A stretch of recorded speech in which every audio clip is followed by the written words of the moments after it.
Hey my beautiful people, welcome back to alazaesbeauty. Now I was so excited when I finally got this palette. Oh my goodness. So I did create the eyeshadow look that I have on today, which is so cute, with this eyeshadow palette.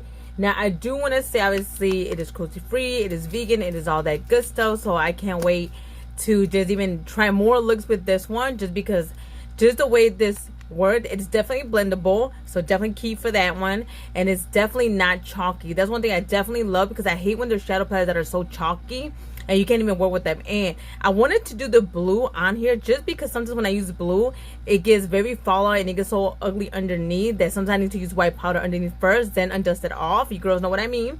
Didn't have to do it for this one, so this time it looks good, like very little fallout. So I highly, for $30, you guys, I can't beat this. And to support Latina, of course, you know I had to do the thing.